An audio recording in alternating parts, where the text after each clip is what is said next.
1, zip. 2, 3. Yep. 4, 5. Wow, that's shit. 6.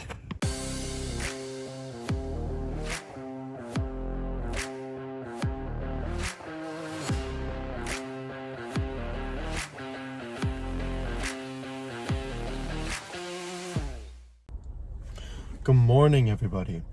That thing that's sticking out over there, that's called the perfect pass.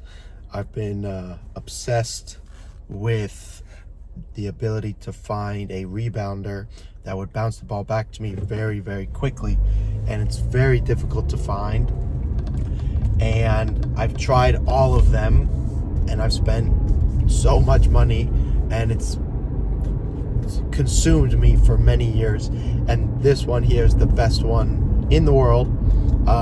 It comes back to you the fastest. That's just the reality, but it's a little bit big and it's a little bit ugly.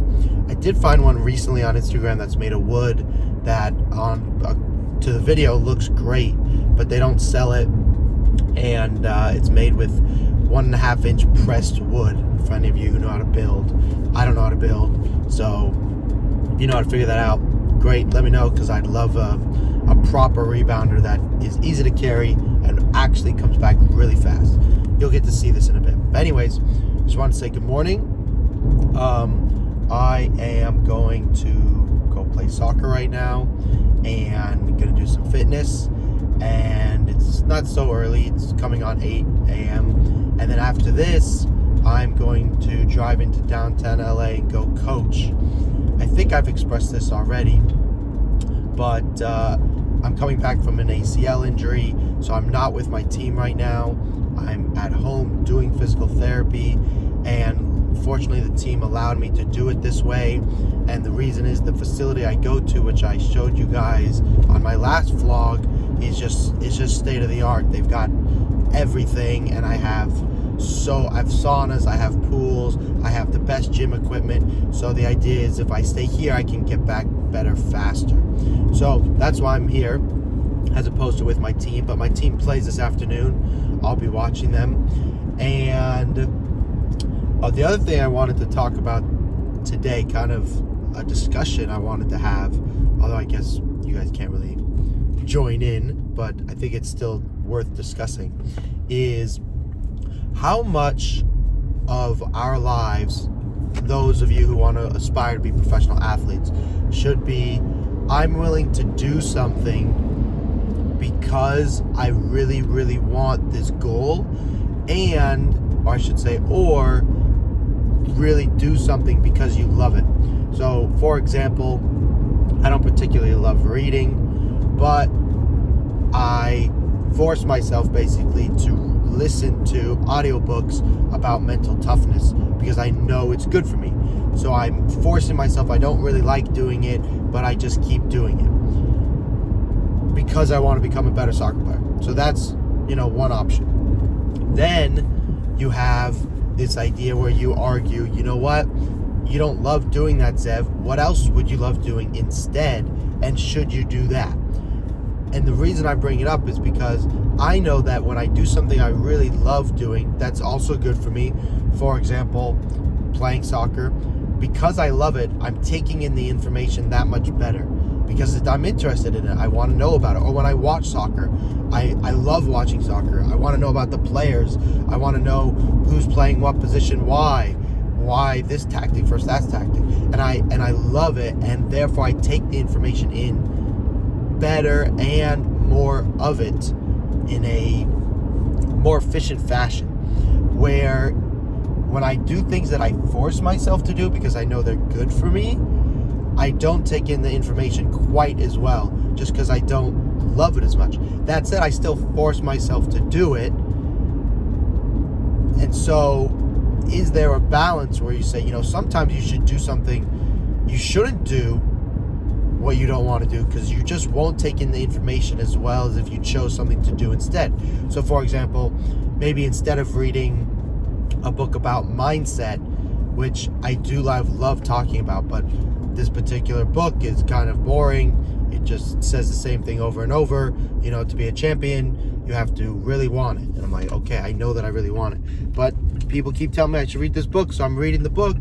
But would I be better off instead maybe listening to music, because I really love listening to music while I drive, and I would just be quote unquote happier? The answer, I think, lies in a balance. You probably have to do a little of both. You can't just be miserable, forcing yourself to do things that are good for you, and you also do need to go, you know what, I may not want to wake up and work out, I may not want to read this book, but I know it's good for me, so I'm going to do it for X amount of time. And there was a quote that really helped me. It was that doing one push-up a day is better than doing no push-ups a day. And it just struck me that even if I read one page, and that's as much as I can force myself to read, one page, that's still good. Doing one push-up is still better than no push-ups. So for the things that we don't love, look, if you don't love working out, you don't love playing soccer, then you're in trouble. But if you do love doing that, but it's like, look, you don't love stretching, for example, you don't love doing strength workouts because those aren't very fun for you, doing just one set, one push-up, one stretch, then I would say that's great. Like, just do one of them. Make it where you just do a tiny bit of it. That's better than none of it. That's my point anyways. So that's my spiel for this morning. I'm disappointed that this morning I had to use my iPhone to record because I know the quality is not as good, but we'll be back to the nice camera shortly. We're pulling up to the field right now.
Hey guys,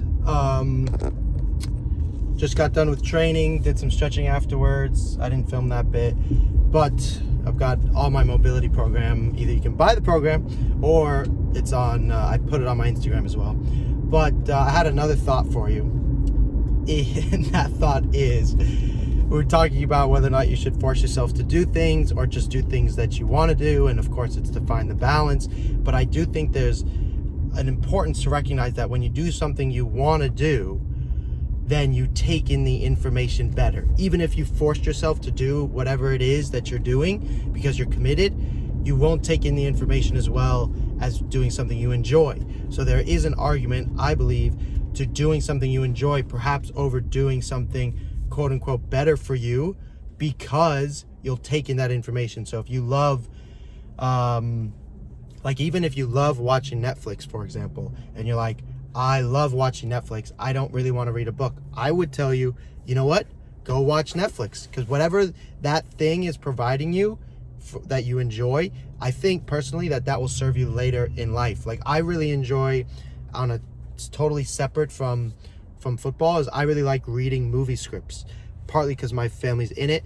So while I'm in the car, instead of reading about mindfulness, I will listen to the script of a movie I really liked, and I just enjoy doing that. And that in of itself has helped me, because I enjoy doing that, potentially make this Swedish movie that I mentioned in my other vlog.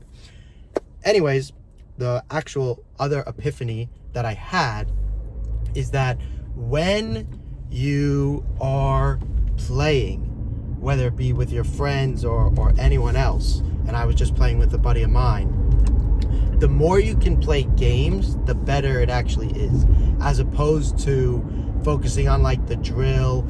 The brain, you want the brain to have to make multiple decisions all the time when you train. So if you've only got one other buddy, that can be difficult. But if you can do your part to make sure that there's a game to be played in some manner, I think that's a lot better. Something competitive, because that's much more like it is in a game versus just going through cones and just, you know, where the ball's going to go and you're just passing it to each other. It's almost like your brain is working in one dimension, where once you add in like, oh, if you pass it past this cone, you get a point. Now it's working in 2 dimensions. It'd be 3 dimensions if there was a defender added in, or if somehow your friend could defend you. And that's where I'm always trying to develop my sessions to be in that manner. So that was my other epiphany. Now I'm going home, gonna get some food. I won't have time for a sauna, unfortunately, but I will probably try and do that tonight. But I'm gonna go coach, and I'm gonna bring you guys with me, and we'll see how it goes. There was one other epiphany that I wanted to tell you guys too. So I don't know if any of you are religious, but I am personally not religious. I'm more, you could call it spiritual, but I'm curious. I think that's a better way to put it. So there was a family I lived with in North Carolina when I was playing pro in North Carolina, and they really quite liked going to church consistently. And one of the things you learn as I would go with them, which I quite enjoyed, is you learn how powerful having faith is. And I'm not preaching faith. You can do whatever you want. What I wanted to explain to you guys is, in Christianity in particular, they encourage you to read the Bible over and over again. One, it's difficult to finish the whole thing, but also reading one piece of the Bible more than one time, you can get a different meaning out of it, and they can act as affirmations. So I don't know the Bible well enough to quote it, but there are certain aspects of the Bible where it's giving you a life lesson of some kind. So let's say you read that on a Thursday, and then you know, because you're a good practicing Christian, you go back and read that verse again. Now, not only are you reminded of it, by being reminded of it over and over, you're more likely to act on it. So one of the things that I think is important is, we talked about doing things you don't want to sometimes. So I don't particularly love reading that much, but I know it's good for me. So by constantly reading, in this case, I'm reading The Champion's Mind by Jim Afremow. I'm actually listening to it. But every time I read this type of book or a different mental book, all of them talk about visualization, which I had done a lot when I was younger and kind of came away from for certain strategic reasons. I thought it was creating an expectation, which then made me play poorly. But now, having heard it over and over again, repetitively, I'm like, wow, this is an important skill. So that's why I think it's important to read these books, not necessarily because the information themselves always give you a golden nugget and it will change your life, but by hearing the advice over and over, you may be more likely to act upon it, like writing down goals. I've written down my goals before, but not religiously, because I'm like, I know what my goals are. I want to be the best pro ever, and I know what I have to do that. Why would I write it down? But there's just so much evidence to say that writing it down makes a difference. And I keep listening to these books, and it's reminding me, oh, Zev, don't forget, you got to go write it down. Or it's reminding me, Zev, visualization, meditation, like they say it helps. I want everything I can do to get better. And I'm pretty confident that Ronaldo probably does it, but I find it pretty unlikely that Neymar, or I've played with a lot of pros over the years, Giovinco at Toronto, like I don't think any of them do visualization or meditation. I could be wrong, but maybe they do some visualization like subconsciously, they just imagine playing the game for fun. I don't think they sit down and train themselves in visualization or in meditation. That's my opinion. But you're not them. We're not them. We need every edge we can get, so that way we can go as far as we can. So that was the other epiphany. I'm parking now, and I'll take you with me to the next adventure.